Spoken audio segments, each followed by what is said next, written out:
আল্লাহ রাব্বুল আলামিন ফেরাউনকে ক্ষমতা দিয়েছিলেন, ফেরাউনকে অর্থ দিয়েছিলেন, আধিপত্য দিয়েছিলেন, সম্পদ দিয়েছিলেন। এক সময় সম্পদ পেতে পেতে, ক্ষমতা পেতে পেতে ফেরাউন বলল, আনা রব্বুকুমুল আলা, আমি বড় খোদা। নাউজুবিল্লাহ বলবেন না। ফেরাউন বলে আমি বড় খোদা, বলেন নাউজুবিল্লাহ। আল্লাহ রাব্বুল আলামিন বলে, ফেরাউন আমি তোরে ক্ষমতা দিলাম, সম্পদ দিলাম, তুই বিক্রি করতি তরমুজ, সেইখান থেকে তরমুজ বিক্রেতা থেকে আমি আল্লাহ তোরে ক্ষমতা দিলাম, অর্থ দিলাম। এখন ক্ষমতা পায়া, অর্থ পায়া, আজকে তুই বলস আনা রব্বুকুমুল আলা, তুই আমার রবকে অস্বীকার করস, আমি মালিককে অস্বীকার করস। ক্ষমতা পাওয়ার পরে অহংকারী হয়ে গেছস ফেরাউন। এই যে তুই অহংকারী হয়ে গেলি, এখন থেকেই তোর পতন শুরু হলো, ঠিক কিনা বলে? পতন শুরু হলো। ফেরাউনকে ওই দুনিয়ার জমিন থেকে চলে যেতে হলো। আল্লাহ রাব্বুল আলামিন কোরআনুল কারীমের মধ্যে সে কথাই বলেন, ওয়াজাআত সাকরাতুল মাউতি বিল হাক্কি যালিকা মা কুনতা মিনহু তাহিদ। এ দুনিয়ার মানুষ, মৃত্যুর যন্ত্রণা তোমাদেরকে পাকড়াও করবে, মৃত্যু তোমাদেরকে ঘিরে ধরবে, মৃত্যু থেকে তোমরা কেউ পলায়ন করে পারবা না। সাকরাতুল মাউত, মৃত্যুর সাকরাত তোমাদেরকে আক্রমণ করবে। পৃথিবীর কোন রাজা, বাদশাহ, আমির, ওমারা কেউ পৃথিবীতে থাকতে পারে নাই। যখন তোমাদের হায়াতের জিন্দেগির পরই সমাপ্তি ঘটবে, আমি আল্লাহ রাব্বুল আলামিন একজন করে করে তোমাদেরকে দুনিয়ার জমিন থেকে নিয়ে যাব, ঠিক কিনা বলেন? যেটা বললাম, পয়গম্বর সুলাইমান আলাইহিস সালাম এমন একজন নবী ছিলেন যার কথা জিন পর্যন্ত শুনতো, যার কথা বাতাস পর্যন্ত শুনতো। কিতাবের মধ্যে এসেছে পয়গম্বর সুলাইমান আলাইহিস সালামের একজন উম্মত মৃত্যুর সময় হয়ে গেছে। হাদিস শরীফের ভিতরে আসছে, কোন মানুষের যখন মৃত্যুর সময় হয়ে যায়, 40 দিন আগে মালাকুল মউত তার সামনে এসে হাজির হয়। কয়দিন আগে? 40 দিন আগে। এটা সবার ক্ষেত্রে। আল্লাহ নবী বলছে, যখন মানুষের মৃত্যুর সময় হয়ে যায়, 40 দিন আগে মালাকুল মউত আজরাইল তার কাছে আসে। আয়েশা বলে, ইয়া বানি আদম, এ বনি আদম, শোন শোন শোন, তোর মৃত্যুর সময় হয়ে গেছে, আর তোর মৃত্যুর বাকি আছে মাত্র 40 দিন। কয়দিন? 40 দিন। তুই ভালো হয়ে যা, তোর গুনাহের জন্য তওবা কর, আল্লাহ তাআলার কাছে ক্ষমা চা, আল্লাহ তাআলার কাছে মাফ চা। তোর মৃত্যুর বাকি আছে 40 দিন, আর দুনিয়াতে 40 দিন পরে তুই থাকতে পারবি না। ভালো করে মিলায় দেখেন, খেয়াল করে দেখেন, যখন মানুষের মৃত্যুর 40 দিন বাকি থাকে, দেখবেন ওই মানুষটা আস্তে আস্তে করে তার কথাবার্তা, খাওয়া দাওয়া, চাল চলনের মধ্যে একটা পরিবর্তন চলে আসে। আপনি আপনার দাদার কথা ভালো করে খেয়াল করেন। আপনার মা যদি মারা যায়, বাবা যদি মারা যায়, তাদের কথা খেয়াল করেন। একজন মানুষ যখন মারা যায়, 40 দিন আগে মালাকুল মউত তার কাছে আসে। আয়েশা বলে, বনি আদম রে, তোর মৃত্যুর বাকি আছে আর 39 দিন, তোর মৃত্যুর বাকি আছে আর 38 দিন, এখনো সময় আছে, তওবা কর, আল্লাহ তাআলার কাছে ক্ষমা চা, নিজের গুনাহের জন্য আল্লাহর কাছে তওবা কর, এই দুনিয়াতে আর থাকতে পারবি না। আস্তে আস্তে করে ওই লোকটা দুনিয়ার সব কিছু আস্তে আস্তে করে ছেড়ে দেয়। তার কাছে ব্যবসা ভালো লাগে না, চাকরি ভালো লাগে না, সম্পদ ভালো লাগে না, পরিবার পরিজন ভালো লাগে না। আস্তে আস্তে করে ওই লোকটা আত্মীয় স্বজনের সাথে কথা বলা ছেড়ে দেয়, খাওয়া দাওয়া আস্তে আস্তে ছেড়ে দেয়, কারণ তার মৃত্যুর সময় হয়ে গেছে। হাদিস শরীফে এসেছে, যখন তার মৃত্যুর বাকি থাকে মাত্র 3 দিন। কয়দিন? সালাসা বাদাল মাউত, যখন তার মৃত্যুর বাকি থাকে 3 দিন পরে তার মৃত্যু হয়ে যাবে, তখন মালাকুল মউত দিনে 3 বার আসে আর বলে, শোন, তোর মৃত্যুর সময় আছে আর মাত্র 3 দিন। যেই ব্যক্তিটা মারা যায় ওই ব্যক্তিটা আস্তে আস্তে করে খাওয়া দাওয়া একেবারে কমায় দেয়। খাবার সামনে নিলেও মজা লাগে না, খাবার সামনে নিলেও খেতে পারে না, রুচি আসে না। ওই সময় সে অদ্ভুত ধরনের আচরণ করে। স্ত্রীকে বলে, স্ত্রী, আমারে ক্ষমা কইরা দিও, আমি যদি মারা যাই তুমি আমাকে মাফ কইরা দিও। সন্তানদেরকে ডাক দেয়, বাবারে, যদি আমি মারা যাই তাহলে তোর মাকে দেইখা রাখিস, তোর মায়েরে কষ্ট দিস না, তোর বোনগুলারে দেইখা রাখিস। এইসব কথাবার্তা যেই লোকটা মারা যাবে 3 দিন আগে আত্মীয় স্বজনকে ডাক দিয়া বলে, ছেলে সন্তানদেরকে ডাক দিয়া বলে। তখন হযরত সাহাবায়ে কেরাম রিদওয়ানুল্লাহি তাআলা আলাইহিম আজমাইন বলে, ওগো আল্লাহর নবী, মালাকুল মউত আজরাইল যে আমাদেরকে এসে এই কথাগুলো বলে যায়, যারা নেককার হয় তাদের অবস্থা কেমন হয়? আল্লাহর নবী বলেন, যারা নেককার হয় তারা বেশি বেশি করে তওবা করে, বেশি বেশি করে ইবাদতের পরিমাণ বাড়িয়ে দেয়। ঠিক কিনা বলে? ইবাদতের পরিমাণ বাড়িয়ে দেয়। ওই যে পয়গম্বর সুলাইমান আলাইহিস সালামের উম্মত, তার মৃত্যুর বাকি আছে আর 3 দিন। কয়দিন? মালাকুল মউত তার সামনে আসছে। আসার পরেই মালাকুল মউতের চেহারা দেখা ভয় পেয়ে গেছে, কারণ মালাকুল মউত তো তার সামনে বড় বড় চোখ নিয়ে আসছে। পয়গম্বর সুলাইমান আলাইহিস সালামের উম্মত ভয় পেয়ে গেছে, দৌড়ায় পয়গম্বরের কাছে গেছে, পয়গম্বর, আপনি আমাকে বাঁচান, কি হয়েছে বলো, বলো। আমার কাছে একটু আগে আজরাইল মালাকুল মউত আসছে, বড় বড় চোখ নিয়ে আমার কাছে আসছে, আমি তার চোখগুলো দেখার পরে ভয় পেয়ে গেছি। মালাকুল মউত আমাকে ভয় দেখাইছে। আল্লাহর পয়গম্বর বলে, ঠিক আছে তুমি বসো, আমি আজরাইলকে ডাকতেছি। পয়গম্বর সুলাইমান আলাইহিস সালাম আজরাইলকে ডাকছে। ডাকার পরে বলে, আজরাইল, তুমি আমার উম্মতের সামনে আইসা বড় বড় চোখ কইরা তার দিকে তাকাইছো, কারণ কি? মালাকুল মউত বলে, গো আল্লাহর পয়গম্বর, আমি আপনার উম্মতের দিকে বড় বড় চোখ কইরা তাকাই নাই, আমি আপনার উম্মতের দিকে তাকাইছি, সাধারণভাবে তাকাইছি। পয়গম্বর বলে, উম্মত, তোমার দিকে তো মালাকুল মউত বড় বড় চোখ কইরা তাকায় নাই, সাধারণভাবে তাকাইছি। ওই পয়গম্বরের উম্মত বলে, পয়গম্বর, মালাকুল মউত আমার দিকে সাধারণভাবে তাকাইছে, তারপরেও মালাকুল মউতকে দেখার পরে আমার কলিজা শুকায়া গেছে। সাধারণভাবে তাকাইছে, তারপরও মালাকুল মউতকে দেখার পরে তার কলিজা শুকায়া গেছে। মালাকুল মউত বলে, পয়গম্বর, আমি যদি কোনো মানুষের সামনে আমার আসল ভয়ঙ্কর চেহারা উপস্থাপন করি, ওই ব্যক্তি সারা পৃথিবীর সমুদ্রের পানিও যদি তাকে পান করানো হয়, আমাকে দেখার পরে সে যেই ভয় পাবে, সারা পৃথিবীর সমুদ্রের পানি পান করালেও তার কলিজা শুকায় যাবে, সারা পৃথিবীর সমুদ্রের পানি পান করালেও তার কলিজার স্বাদ মিটবে না, তিনি তৃষ্ণান্ত থাকবে। এমন ভয়ঙ্কর চেহারা মালাকুল মউত বৎকার মানুষের সামনে এমন চেহারা নিয়ে উপস্থাপন হয়, নিজেকে উপস্থাপন করে।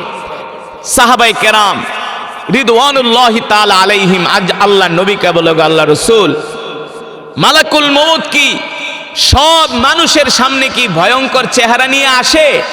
আল্লাহর নবী বলে, না, যারা নেককার তাদের সামনে মালাকুল মউত ভয়ঙ্কর চেহারা নিয়ে আসে না, তাদের কাছে আসে মালাকুল মউত সুন্দর একটা আকৃতিতে। সুবহানাল্লাহ বলে।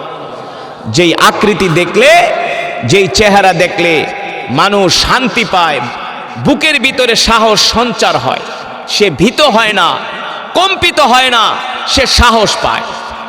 সাহাবায়ে কেরাম প্রশ্ন করলেন, গো আল্লাহ রাসূল, আর যারা বৎকার হবে তাদের সামনে মালাকুল মউত কিভাবে আসবে? আল্লাহ রাসূল বলে, সাহাবীরা, বৎকার ব্যক্তির জান যখন মালাকুল মউত কবজ করতে যায় তখন বড় একটা লোহার রড নিয়ে যায়। বড় একটা কি নিয়ে যায়?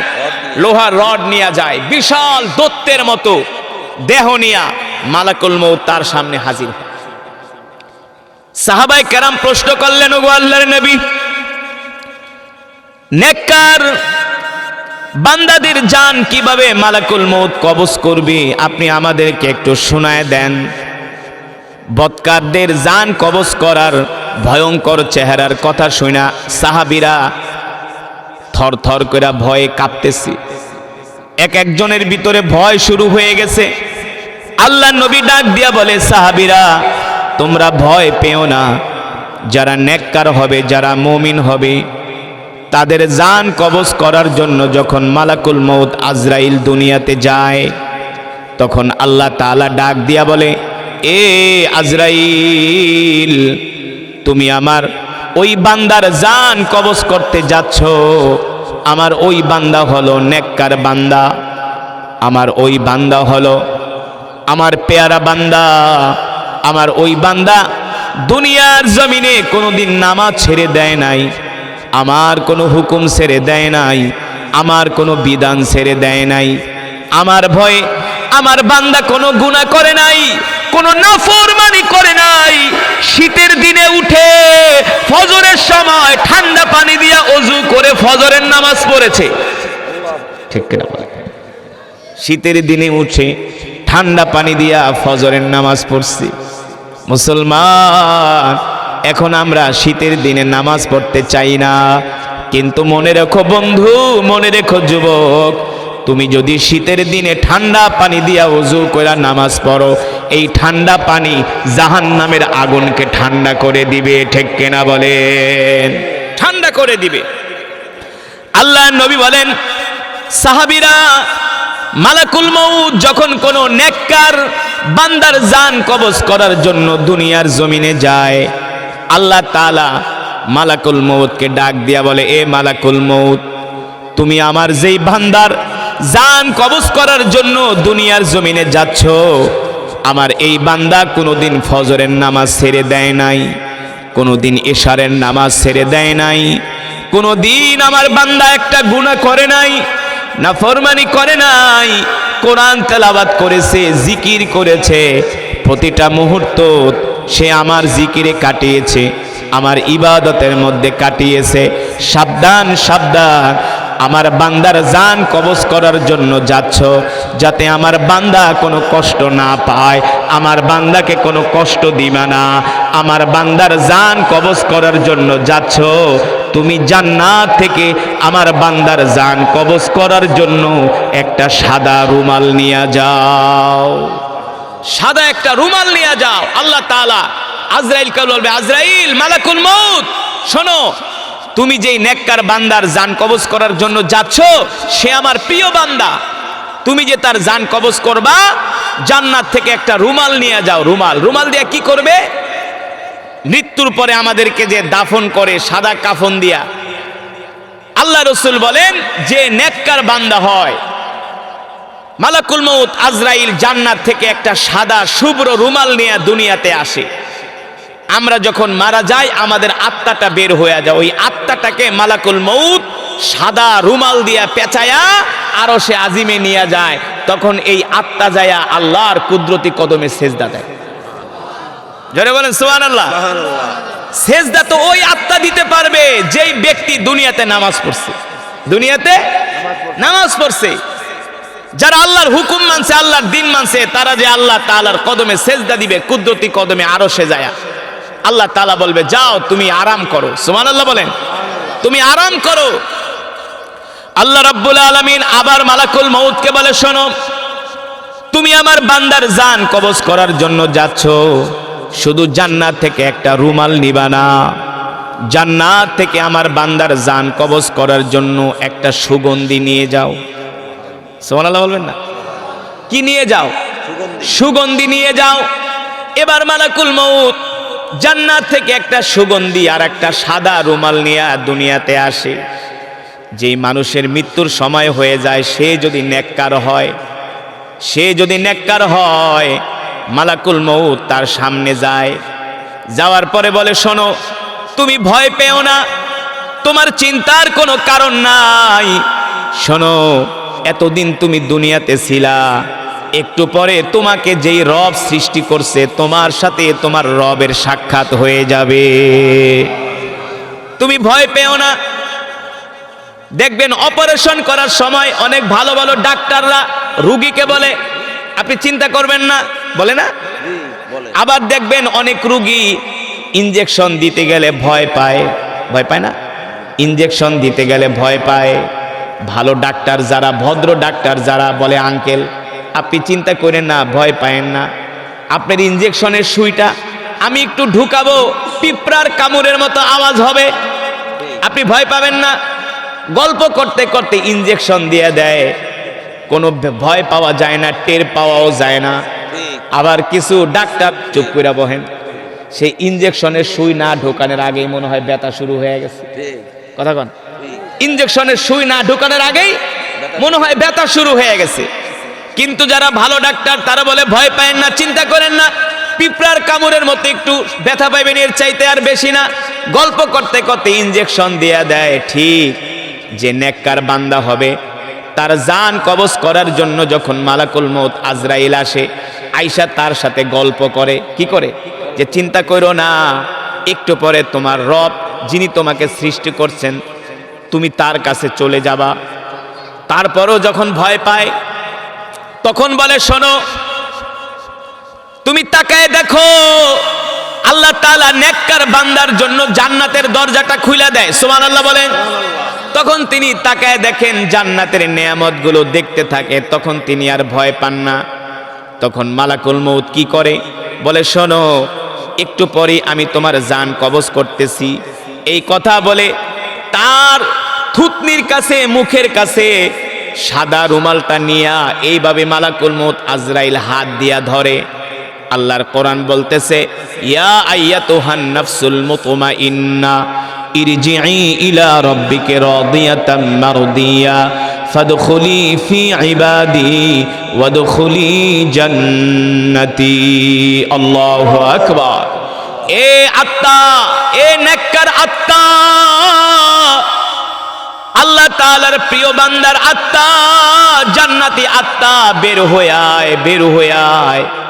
মালাকুল মউত জান্নাতি ব্যক্তির থুতনির কাছে সাদা রুমাল ধরে আর জান্নাতের একটু খুশবু তার নাকের মধ্যে লাগায় দেয়। সুবহানাল্লাহ। আতর লাগাইলে মানুষ কি করে? একটা ঘেরান টান দেয় না? টান দিয়া দুই চোখ কি হয়? আতর লাগাইলে নাকের ভিতরে দেন দিয়ে একটা টান মারেন না, খুব শান্তি, প্রশান্তিদায়ক। হ্যাঁ করে একটা টান মাইরা দুই চোখ বন্ধ হয়ে যায়।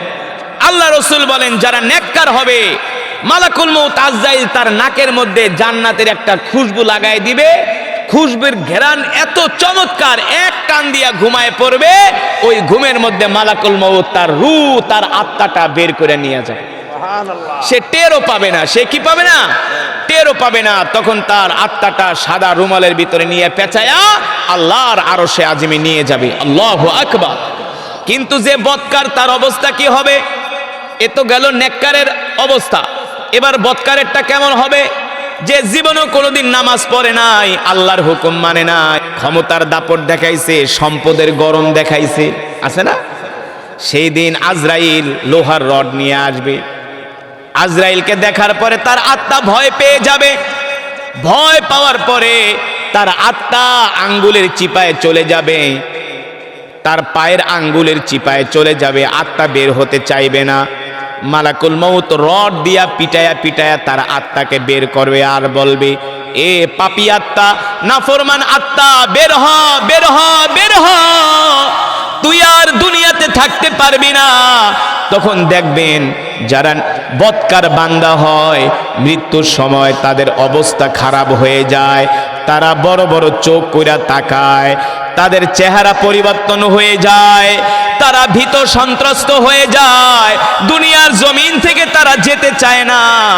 আর যারা জান্নাতি মানুষ হয়, দেখবেন মৃত্যুর সময় তারা মুস্কি মুস্কি হাসতে থাকে। ঠিক কিনা বলে? আব্দুল্লাহ ইবনুল মুবারক রাহমাতুল্লাহি আলাইহি ইন্তেকালের সময় মুস্কি মুস্কি হাসতেছে। তার সন্তান 3 দিন পরে স্বপ্ন দেখলো আর বলল আব্বা জান, দেখতেছি আপনি মৃত্যুর সময় মুস্কি মুস্কি হাসতেছেন, কারণ কি? মানুষ তো মৃত্যুর সময় ভয় পায়, আর আপনি মৃত্যুর সময় মুস্কি মুস্কি হাসেন, কারণটা কি? আব্দুল্লাহ ইবনুল মুবারক বলে, বাবা রে, আমি দুনিয়াতে যতদিন বেঁচে ছিলাম আমি কোনোদিন আল্লাহর সাথে নাফরমানি করি নাই, আল্লাহর হুকুম ছেড়ে দেই নাই, আল্লাহ তাআলার বিধান অমান্য করি নাই। এই কারণে ইন্তেকালের সময় আল্লাহ তাআলা আমার চোখের সামনে জান্নাতের চিত্রটা তুলে ধরছে, জান্নাতের দরজাগুলো খুলে দিয়েছে। আর আল্লাহ তাআলা ডাক দিয়া বলে, আব্দুল্লাহ ইবনুল মুবারক, দুনিয়ার জমিনে তুই আমাকে খুশি করছস, আর আমি আল্লাহ তোকে খুশি করার জন্য এই জান্নাত রেডি করে রেখেছি। তুই আমাকে খুশি করেছিস, আর আমি আল্লাহ তোকে খুশি করার জন্য এই জান্নাতের দরজা খুলে রাখছি, জান্নাত রেডি করে রাখছি। আব্দুল্লাহ ইবনুল মুবারক বলে, বাবা রে, এই কারণে আমি মৃত্যুর সময় মুস্কি মুস্কি হাসতেছি জান্নাতের নেয়ামত দেখে। আল্লাহু আকবার। জান্নাতের নেয়ামত দেখে এই কারণে আমি মুস্কি মুস্কি হাসতেছি। ওই যে আমি বলতেছিলাম পয়গম্বর সুলাইমান আলাইহিস সালামের উম্মতের ঘটনা, মনে আছে নাকি? মনে আছে? ইদা জা আজালুহুম লা ইস্তাখিরুনা সাআতা ওয়া লা ইস্তাকদিমুন।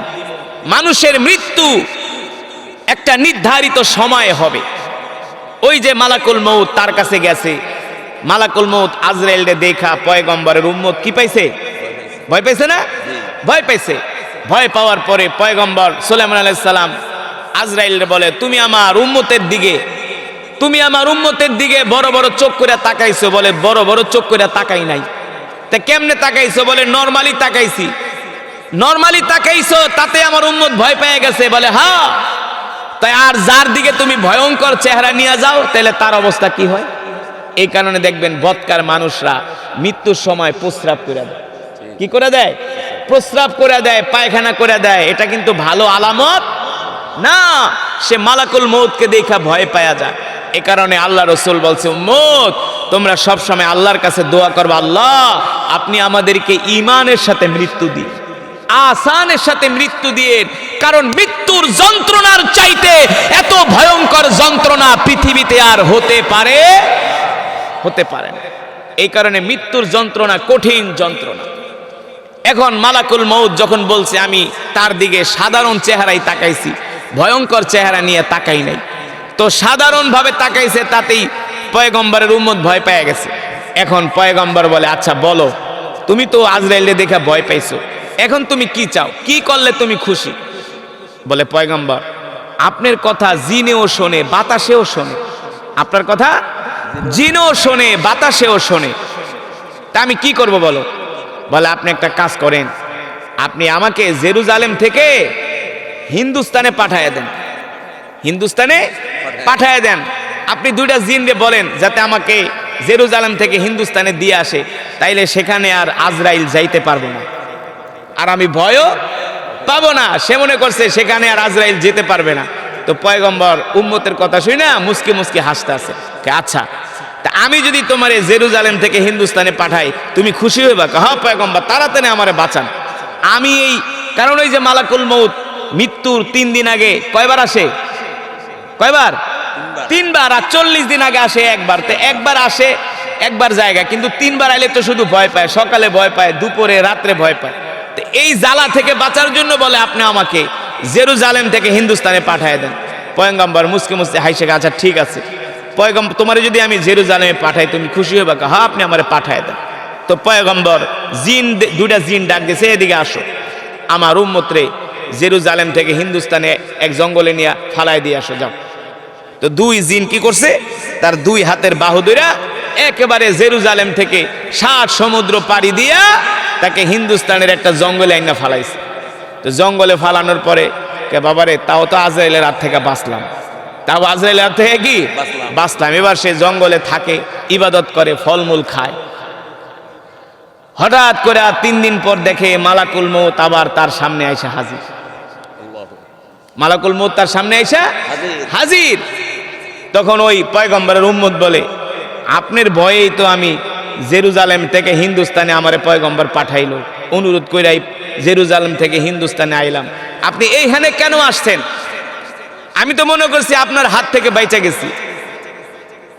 আজরাইল কয় না, তুমি আমার হাত থেকে বাঁচতে পারো নাই, বাঁচতে পারবা না।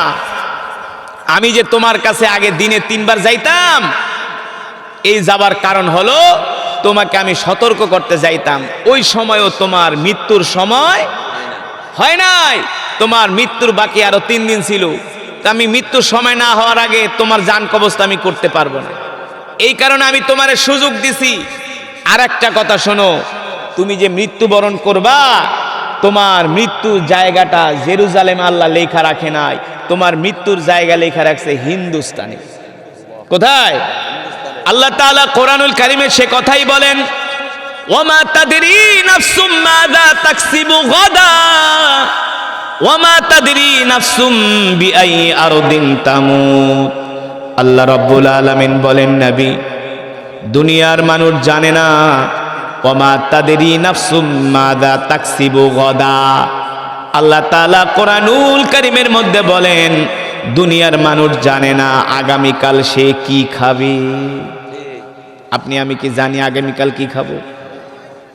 বাজারের থেকে গরুর গোশত কিনে নিয়ে আসতেন, স্ত্রীকে আইসা বলছেন, শোনো, আগামীকাল গরুর গোশত ভুনা করবা, দুপুরবেলা গরুর গোশত দিয়া ভাত খাবো। রাত্রবেলা ঘুমাইছেন, হঠাৎ করে একটা ঘাড়ের রগের টান লাগছে, আর বিছনা থেকে উঠতে পারেন না। এবার 4 জন মানুষ লাগছে আপনারে বিছনা থেকে উঠাইতে। মুন্সিগঞ্জের সদর হাসপাতালে নিয়ে গেছে। ডাক্তার বলে, শোনো, আমাদের কাছে আইনা কোনো লাভ নাই। তুমি যে তোমার বাবাকে আমাদের কাছে নিয়ে আসছো, তোমার বাপ গতকাল রাত্রে ঘুমের ঘরে স্ট্রোক করছে। কি করছে? তাড়াতাড়ি করে তোমার বাবারে বাঁচাইতে হলে পিজি হাসপাতালে নিয়ে যাও, অথবা ঢাকার শ্যামলী হার্ট ফাউন্ডেশনে ভর্তি করো। এবার মুন্সিগঞ্জ থেকে অ্যাম্বুলেন্সে করে নিয়ে গেল ঢাকায় হার্ট ফাউন্ডেশন হাসপাতালে। ঠিক কিনা বলেন? আল্লাহ তাআলা কোরআনুল কারীমে সে কথাই বলছেন, ওয়ামা তাদরি নাফসুম মাযা তাকসিবু গাদা। মানুষ জানে না আগামীকাল সে কি খাবে। আপনি চিন্তা করলেন আগামীকাল খাবেন গরুর গোশত দিয়া ভাত। আল্লাহ তাআলা বলে, না না না, তোমার কপালে গরুর গোশত নাই। আমি আল্লাহ তোমার কপালে আগামীকাল হসপিটালের বেডে রুটি আর কলা রাইখা দিছি। ঠিক কিনা বলেন? তুমি খাইবা ভাবছো গরুর গোশত দিয়া ভাত, না, আমি আল্লাহ তোমার জন্য হসপিটালের বেডে আগামীকাল তুমি রুটি আর কলা খাবা। আমি আল্লাহ তোমার রিজিকে এটা লেখা রাখছি, তুমি গরুর গোশত কিভাবে খাইবা। এই কারণে আল্লাহ তাআলা বলে, মানুষ জানে না আগামীকাল সে কি খাবে। পরের আয়াতে আল্লাহ তাআলা বলছেন, ওয়ামা তাদরি বিআইয়ি আরদিন তামুত। মানুষ জানে না কোন জমিনে তার মৃত্যু হবে। আপনি আমি জানি না আপনার আমার মৃত্যু। আল্লাহ রাব্বুল আলামিন বলেন, তোমাদের প্রত্যেকটা মানুষকে মরতে হবে। মরতে হবে না? কেউ বাঁচতে পারে নাই। দাদা গেছে, দাদার বাবা গেছে, তার বাবা গেছে না। ও যুবক, ও মুসলমান, তুমি আমি দুনিয়া থেকে চলে যাব, এমন একটা সময় আসবে তোমার আমার কথা কেউ মনে করবে না। ঠিক কিনা বলেন? 1-150 বছরের ব্যবধানে তোমার আমার অস্তিত্ব পৃথিবীর জমিন থেকে হারিয়ে যাবে। আজকে তুমি যেই বাড়িতে বসবাস করতেছো, এই বাড়ির মালিকানা তোমার ছিল না, এই বাড়ির মালিকানা ছিল তোমার বাবার, তার বাবার, তার বাবার। তার মানে কালের আবর্তনে দুনিয়ার মানুষের সব কিছু মুছে যায়। এই পৃথিবী ছেড়ে দুনিয়ার মানুষকে চলে যেতে হয়। আল্লাহ রাব্বুল আলামিন বলে, দুনিয়ার মানুষ, আমি তোমাদেরকে দুনিয়াতে পাঠিয়েছি নির্ধারিত সময় দিয়া, নির্ধারিত হায়াতের জিন্দেগি দিয়ে আমি আল্লাহ তোমাদেরকে দুনিয়াতে পাঠিয়েছি। ইদা জাআ আজালুহুম লা ইস্তাখিরুনা সাআতা ওয়া লা ইস্তাকদিমুন। আমি আল্লাহ তোমাদেরকে যতটুকুন হায়াতের জিন্দেগি দিয়া দুনিয়াতে পাঠাইছি, ততটুকুন সময় তোমরা দুনিয়াতে থাকতে পারবা, ততটুকুন সময় আমি আল্লাহ তোমাদেরকে দুনিয়াতে রাখবো। যখন তোমাদের হায়াতের জিন্দেগি শেষ হয়ে যাবে, এই পৃথিবীর জমিনে তোমরা আর এক সেকেন্ডও থাকতে পারবা না, এক সেকেন্ডও না। ইযা জা আজালুহুম লা ইস্তাখিরুনা সাআতাও ওয়া লা ইস্তাকদিমুন। আল্লাহ রাব্বুল আলামিন বলে, দুনিয়ার মানুষ, আমি আল্লাহ যেমন করে তোমাদেরকে হায়াতের জিন্দেগি দিয়া দুনিয়াতে পাঠিয়েছি, আমি আল্লাহ দুনিয়ার জমিনে তোমাদেরকে রিজিক দিয়াও পাঠিয়েছি। যখন তোমাদের হায়াতের জিন্দেগি শেষ হয়ে যাবে, যখন তোমাদের রিজিকগুলো শেষ হয়ে যাবে, তখন দুনিয়ার জমিনে আর কেউ এক সেকেন্ডও থাকতে পারবা না, এক মুহূর্ত থাকতে পারবা না। আমি আল্লাহ দুনিয়ার জমিন থেকে তোমাদেরকে উঠায় আনবো, পৃথিবীর কোনো শক্তি তোমাদের। তার মানে এই পৃথিবীতে আসছি একা, যাব একা, সঙ্গে কেহ যাবে না, ঠিক কিনা বলেন? কিন্তু দুনিয়ার মানুষ চিন্তা করে না। আইসে 60-70 বছরের জিন্দেগি নিয়া, কিন্তু তার ভাবসাব দেখলে মনে হয় সে কোনোদিন মরবে না।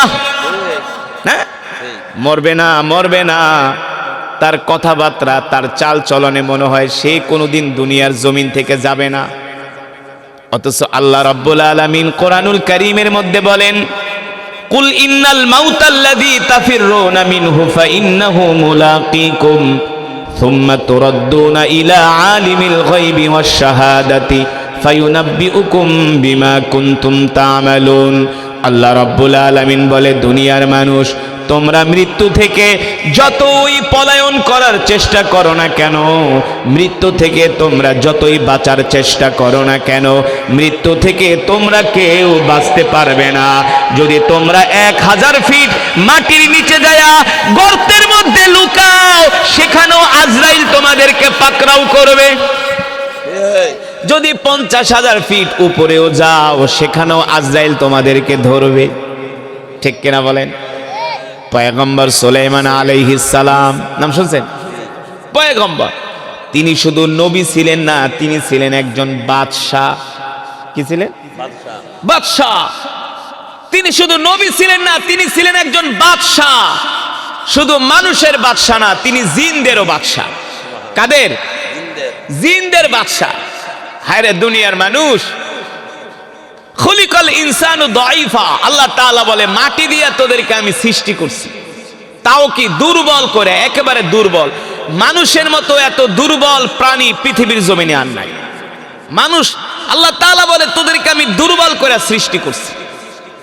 কিন্তু দুর্বল প্রাণীগুলো আজকে দুনিয়ার জমিনে আইসা আল্লাহর হুকুম, আল্লাহর বিধান মানে না, আল্লাহর সাথে নাফরমানি করে, ঠিক কিনা বলে?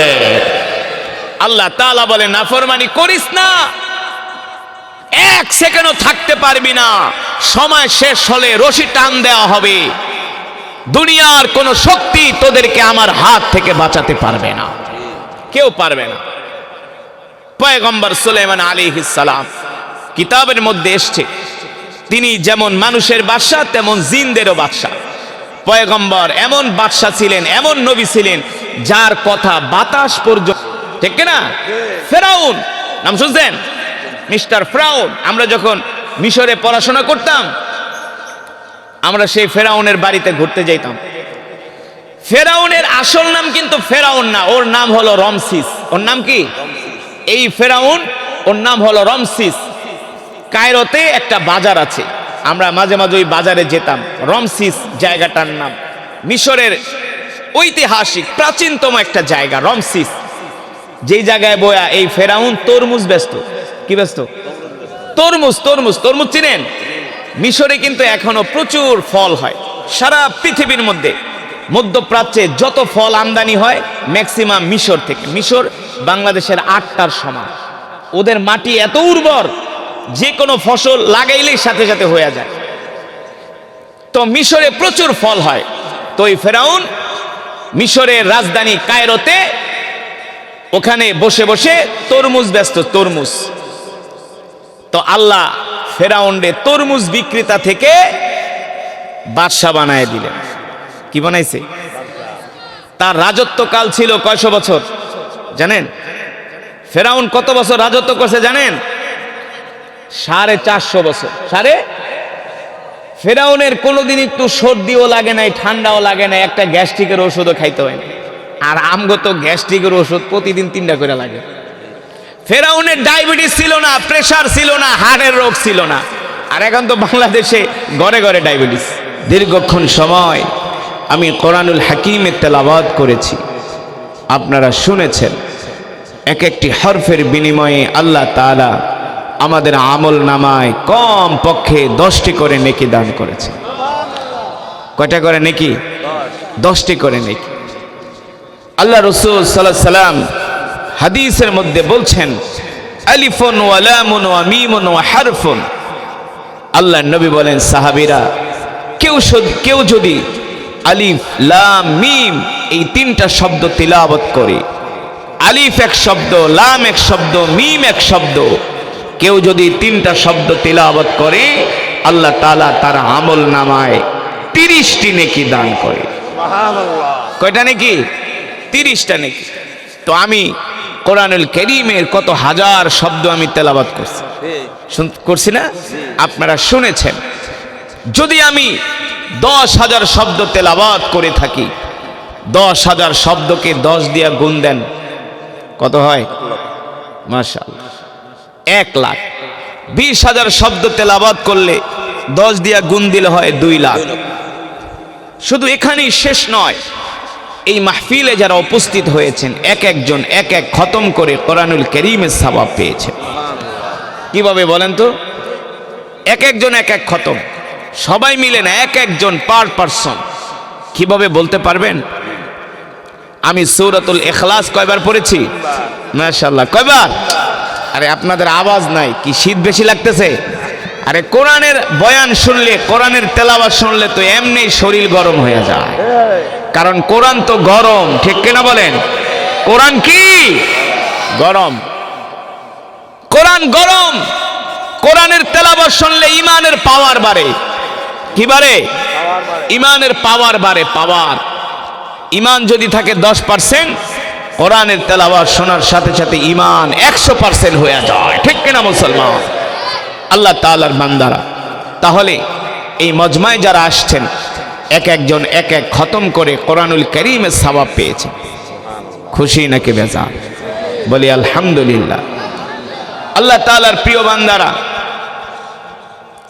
আপনারা তো আসছেন কোরআন শুনতে, কোরআনের মাহফিলে রাত 8টায় 9টায় 10টায় কিংবা 11টায়, এর চাইতে তো আর বেশি না। এখন কয়টা বাজে? এখন সামথিং রাত 11টা। আপনারা আসছেন মনে করেন 10টায়।